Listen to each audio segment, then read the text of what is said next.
Okay, sports fans. So for the most part, accurate, It's not 100% accurate for me, but it's about 90 plus for me. I don't agree with everything, much like you said, Sif, but at the same time, this hits me pretty close. And the reason it's important is that now we've got to understand other people. Now that we understand ourselves, how can we adjust? Please turn to the next page and you will see how to determine another's style.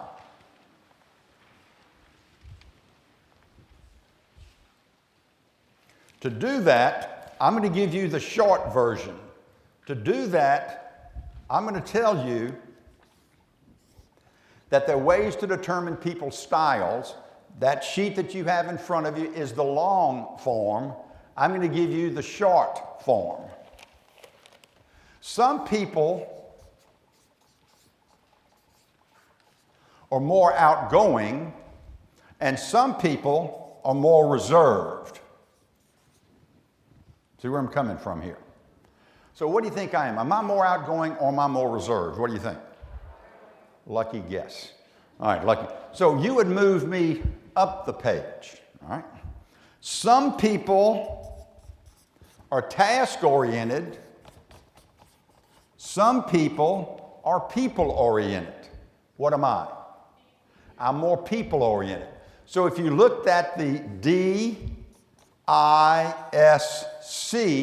you're telling me Bryan Flanagan is upright. Fair enough? There's another way of doing that, and it's on your lap. It's on the page in front of you there. One way to look at this is to say smack dab in the center, it says observed behavior. My observed behavior, is it more outgoing or is it more reserved? Outgoing. Now you've got a series of questions using that form in front of you. The series of questions says this. We're going up the page. So the first line above the midpoint, is Bryan a director of others, a relator to others, or both? What do you think? If you say relator, stop right there. I'm a high I. You do not have to ask the top question. I'm a high I if I'm a relator. Some of you said, well, Flanagan, I've seen kind of both behaviors. So if that's the case, you would go up to the top and you would ask the tie-breaking question. Am I more concerned with getting the results I want, or am I more concerned with persuading and impressing others to get my results? Well, I'm a high I with a D backup. How many high I's with D backups do we have? There are a lot of us out there. How many high D's with I backups? See, there's some of us out there. It's very common for these two to be your top two. So if I looked at my numbers as I saw your numbers, my numbers were 37, 34, 18, and 11. As you see, and I will pick on Jennifer back there, Jennifer is a high C. So I'm a high I. For me to get along with a high C, Jennifer, I've got to go 26 points. I've got to make a big adjustment. I've got to be very consciously competent when I do that. For the I's and the D's, I'm okay. Fast pace, we got it. But for me to adjust to these people, especially this guy or gal, I got to work. So how many D's, high I's, and high D's do we have here? Those are your first two? Okay, now let me tell you what that says about you. It says that you want to get the job done, and then you want to brag about yourself. Very, very usual to have D's and I's as being together. Very common to have the D and C because they have things in common. Very common to have the I and the S. Very common to have the C and the S. What is not common is this. What is not common is this. The D and the S have nothing in common. The D is fast-paced task. The S is slow-paced people. So the D in a relationship is saying giddy up, and the S is saying whoa. That happens. If your husband or wife is a D and you are a S, you cannot hang wallpaper together. Trust me, just don't try it. Save yourself a weekend. Trust me. All right? The I and the C have nothing in common. The I, fast-paced people. The C, slow-paced, quality task. The I looks at the C and says, look, I've just told you my best 3 jokes. You're not laughing. What's the deal? And the C looks back and says, well, based on the information I have at my disposal, I can prove that ain't funny. So one's coming from emotion and one's coming from evidence. Folks, I'm sorry, if you're a high I and you're dealing with a C, they want evidence. You can be who you are, but just don't go overboard with that. They just want you to be prepared and structured. They don't want to talk about your trip to Alexandria. They don't want to know they don't want to know. So you've got to adjust. Now the opposite of that is true. C's, guess what? If you're calling on me, I'm going to tell you everything I know about me. You got to bite your lip and let me go. At some point in time, you got to say, can we talk about business? But don't shut me down socially too quickly because you're not building trust. 5 reasons people don't buy. No want, no need, no hurry, no money. The 5th one, no trust. You're always building trust. You may not always be closing, but you're always building trust. If you went down the page, now here's what you're about to do. You're about to role play with your neighbor. I'm going to show you how to do this. I brought somebody back with me, the name of somebody I work with. I work with an associate named Dr. Bob. Dr. Bob has a PhD in curriculum design. We hired Dr. Bob to come in and create curriculum for us. So let me give you his observed behavior. We have a meeting at 2 in the big conference room at our office.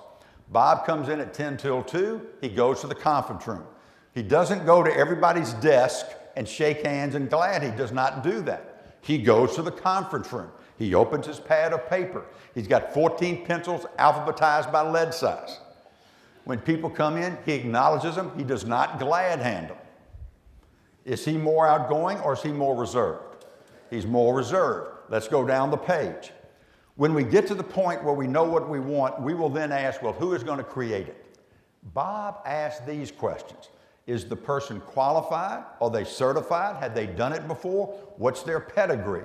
So Bob is not accepting as much as he is assessing. What style is Bob? C. You do not have to ask and answer the bottom question because you answered it with the first question. You don't have to, if you said both, then you would go down to the bottom. So that's how to use this short form or the long form. Turn to your neighbor, tell your neighbor, look, we don't want to pick on somebody, so just tell your neighbor the guy's first name or the gal's first name. Then go through the behavior, go through that chart and see if you and your partner can match up what style based on your descriptions that this person is. 2-minute exercise. Raise your hand if I'll come to your side, ready to get set. Let's have that discussion. Grow. Sports fans, let me warn you. Some people have narrow bands from their numbers. My numbers go from 37 to 11. Using new math, that's 26. Some of you go from 29 to 22. That's only 7. You have a 7-point gap. I've got a 26-point gap. Number one, it's easier for you to tell my style because I have a gap, big gap. Number two, it's harder for me to tell styles where their numbers are more narrow, 28 to 23. Some people have 27 to 24. It's amazing. However, it's harder for me to adjust because I've got to go longer. For those of you who have a narrow band, it's easier for you to adjust because you don't have to go as far. So understand there's no right or wrong. Secondly, I'm giving you the false impression that when you meet somebody for the first time, you immediately know that person. What style he or she. I'm not saying that. I don't mean to give you that impression. Because sometimes it may take you 3 face-to-face meetings to determine somebody's style. Now, I've got a magic bullet question. You may want to write this down. I've got a magic bullet question that helps me determine somebody's style if I can't determine it rather quickly. You've got to have rapport to ask this question. You've got to have a little courage to ask this question. And the question is, When you make decisions, what goes into your decision-making process? What goes into your decision-making process?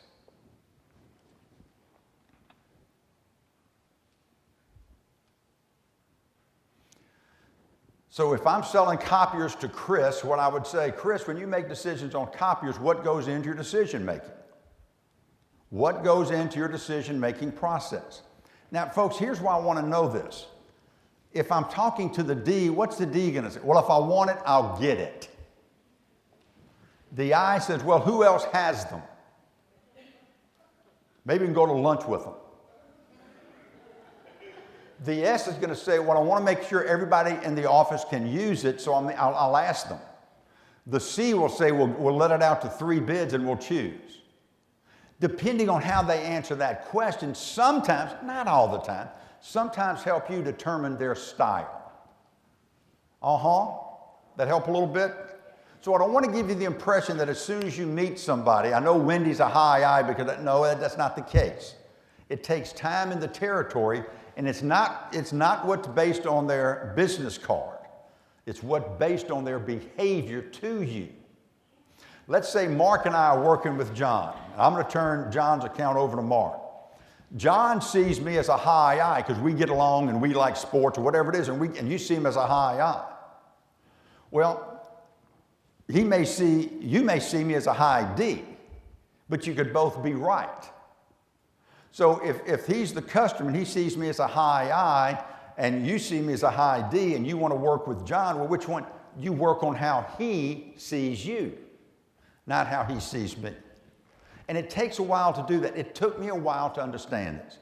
So once again, I had to grow into this. I had to study this. It was not natural for me. It was a little counterintuitive for me. So don't be afraid to take your time. Comments on this page, how to determine somebody's style?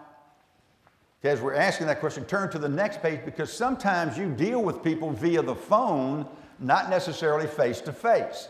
So there's some questions and statements that the styles may use on that next page.